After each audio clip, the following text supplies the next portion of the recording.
Good morning Odisha. भारतर पुणी एक आक्रमण पाकिस्तान को जाऊथुवा 25टी विमान रूट कला बंद। पाकिस्तान विरोध में भारत एक कठोर पदक्षेप नहीं देश तार एयर स्पेस को पाकिस्तान को 25टी विमान रूट बंद कर सहित अधिकारी माने कहते जे विदेशी विमान कंपनी गुड़ी विकल्प विमान रूट व्यवहार करने को परामर्श दि जाएगी। दुई देश मध्य बढ़ुवा उत्तेजना जो भारत यह निष्पत्ति नहीं सहित अनेक विदेशी एयरलाइंस पाकिस्तान आकाश सीमा को एड़ाई जाइछन्ति। पहलगाम आतंकवादी आक्रमण पर भारतर कार्यानुष्ठान पर पाकिस्तान एप्रिल 24 तारिख में भारतीय विमान सेवा तार एयर स्पेस बंद कर दी। यार जवाब में भारत प्रतिशोध नहीं एप्रिल 30 में पाकिस्तानी विमान सेवा एयर आकाश सीमा बंद कर देता। सूचनायोग्य मंगलवार विलंबित राति में भारत पाकिस्तान विरुद्ध में ऑपरेशन सिंदूर आरंभ करथिला। देश पाकिस्तान को आतंकवाद विरुद्ध शिक्षा देता और पहलगाम में हत्या होता 29 जनक रक्तर प्रतिशोध नहीं। भारत पाकिस्तान 9टी आतंकवादी संगठन उपर आक्रमण कर सेगुड़ी ध्वंस करथिला। भारतर यह आक्रमण पाकिस्तान मेरुदंड भांगी देछि। यह आक्रमण पर पाकिस्तान क्रोधित होई आतंकित हो जाइछि। यह आक्रमण पर पाकिस्तान कहवा आरंभ करिछि जे से भारत को उचित जवाब देव। परवर्ती खबर फसीगला पाकिस्तानी आर्मी 12 जनकर मृत्यु। पहलगाम में आतंकवादी आक्रमण पर पाकिस्तान खराब समय दे गति करुछि। आक्रमण पर भारत कठोर कार्यानुष्ठान ग्रहण कर अनेक कटकणा लगाई। तेज गतकाली बुधवार दिन भारतीय सशस्त्र बाहिनी ऑपरेशन सिंदूर पाकिस्तान को विपुल क्षति पहुंचाई। एवं बलोच लोक मैंने पाकिस्तान को गभीर आघात देते। बालूच लिबरेशन आर्मी एक आईईडी साहाय्य पाकिस्तानी सेनार गाड़ी उपर आक्रमण करथिला जो 12 जन पाक सेना मृत्यु होइछि। Baloch liberation army special technical operation squad STOS Bolan मार्च कुंड अंचल में रिमोट कंट्रोल आईडी साहाय्य एक बड़ विस्फोरण करथिला। यह विस्फोरण माध्यम से पाकिस्तानी सेनार गाड़ी को टार्गेट करथिले जो 12 जन सेना मृत्यु होइछि। जवान मैंने एक सामरिक अभियान पर जाउथुवा समय यह आक्रमण करा। आक्रमण फुटेज एवं सोशल मीडिया प्रकाश पाई। फुटेज देखा जाए विस्फोरण पर गाड़ी में बसी जवान मैंने आकाश में किछि मीटर उपरक उड़ीते यापर से शरीर मध्य खंड खंड हो तले पड़ा। आक्रमण पर पाकिस्तानी सेना कही बालूच लिबरेशन आर्मीर आतंकवादी माने माच अंचल में विस्फोरक सहित सुरक्षा बाहिनी एक गाड़ी को टार्गेट करते। यह आक्रमण में सेनार 7 जन जवान मृत्यु होता सेना पक्षर कहुला। आतंकवादी को हत्या करने अंचल में तलाशी अभियान जारी रही। परवर्ती खबर नॉर्वे समेत यह 3 देश गस्त बातिल कले मोदी। पाकिस्तान और पीओके 9टी आतंकवादी शिविर उपर मिसाइल आटाक कर भारत। यह आक्रमण को ऑपरेशन सिंदूर नाम दि जाएगी। सूचना अनुसार मंगलवार बुधवार मध्यरात्र होता यह आक्रमण में 80 रु अधिक आतंकवादी निहत होती। यह कार्यानुष्ठान पर भारतर प्रधानमंत्री नरेंद्र मोदी 3टी देश गस्त को वर्तमान बातिल कर। प्रधानमंत्री नरेंद्र मोदी नॉर्वे क्रोएशिया और नेदरलैंड भली 3टी देश गस्त करते किंतु यार वर्तमान बातिल कराई।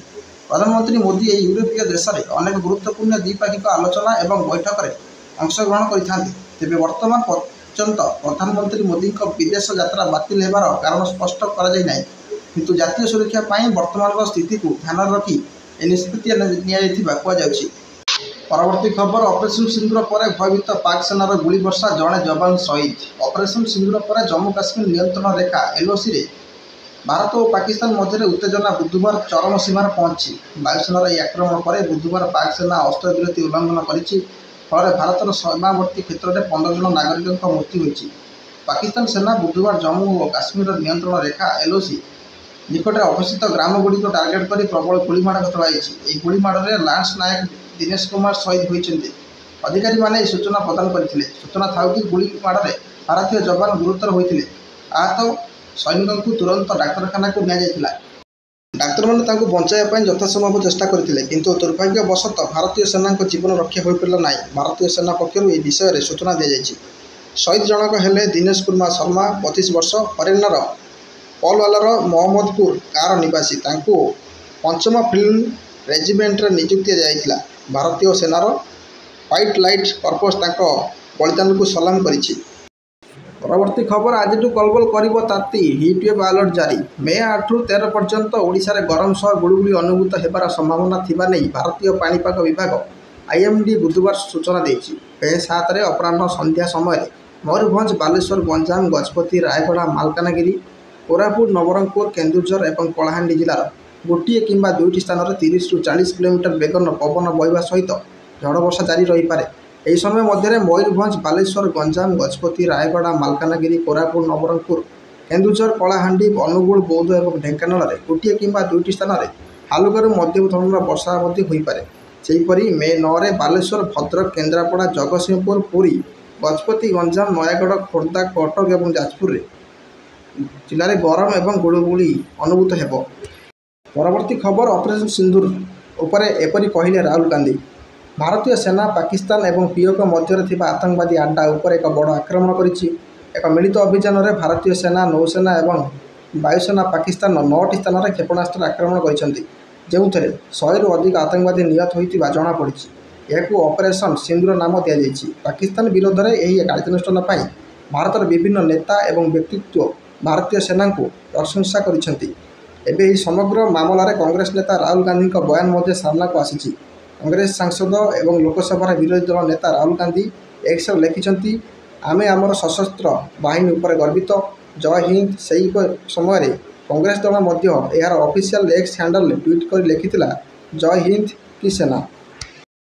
ପରବର୍ତ୍ତୀ ଖବର ଦୀଘା ଜଗନ୍ନାଥ ମନ୍ଦିର ବିବାଦକୁ ନେଇ ଇସ୍କନକୁ ଚିଠି ଲେଖିଲେ ଗଜପତି ମହାରାଜା। ପଶ୍ଚିମବଙ୍ଗ ଦୀଘାରେ ନବନିର୍ମିତ ଜଗନ୍ନାଥ ମନ୍ଦିର ପାଇଁ ଧାମ ଟ୍ୟାଗ ବ୍ୟବହାରକୁ ନେଇ ବିବାଦ ବଢ଼ିବାରେ ଲାଗିଛି। ଏନେଇ ଗଜପତି ମହାରାଜା ଦିବ୍ୟ ସିଂହ ଦେବ ବୁଧବାର ଇସ୍କନ ହସ୍ତକ୍ଷେପ ଲୋଡ଼ିଛନ୍ତି। ପୁରୀ ଶ୍ରୀଜଗନ୍ନାଥ ମନ୍ଦିର ପରିଚାଳନା କମିଟିର ଅଧ୍ୟକ୍ଷ ଗଜପତି ମହାରାଜା ପଶ୍ଚିମବଙ୍ଗର ମାୟାପୁରରେ ଇସ୍କନ ପରିଚାଳନା ସଂସ୍ଥା କମିଶନ ଅଧ୍ୟକ୍ଷ ଗୋବର୍ଦ୍ଧନ ଦାସ ପ୍ରଭୁଙ୍କୁ ଏକ ଚିଠି ଲେଖି ଏହି ସମ୍ବେଦନଶୀଳ ମାମଲାର ସମାଧାନ ପାଇଁ ତାଙ୍କ ହସ୍ତକ୍ଷେପ ଲୋଡ଼ିଛନ୍ତି।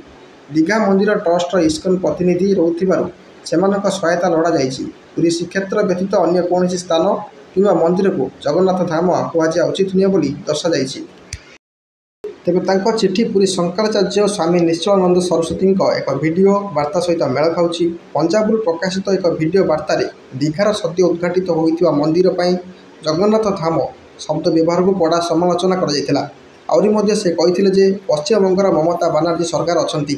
ପୁରୀ ପଣ୍ଡା ଏବଂ ଦୋକାନୀମାନଙ୍କ ଆମଦାନୀ ପଶ୍ଚିମବଙ୍ଗରୁ ହିଁ ହେଉଛି। ଏଣୁ ସେ ଚାଲାକ କରି ସେଠାରେ ମନ୍ଦିର ସ୍ଥାପିତ କରିଛନ୍ତି। ଏହି ମନ୍ଦିର ପ୍ରତିଷ୍ଠାର ମୁଖ୍ୟ କାରଣ ଅର୍ଥ ପ୍ରଲୋଭନ ରହିଛି। କାରଣ ପଶ୍ଚିମବଙ୍ଗର ଭକ୍ତମାନେ ପୁରୀ ଯାଇ ଦାନ ଦକ୍ଷିଣା ଦେଇଥାନ୍ତି।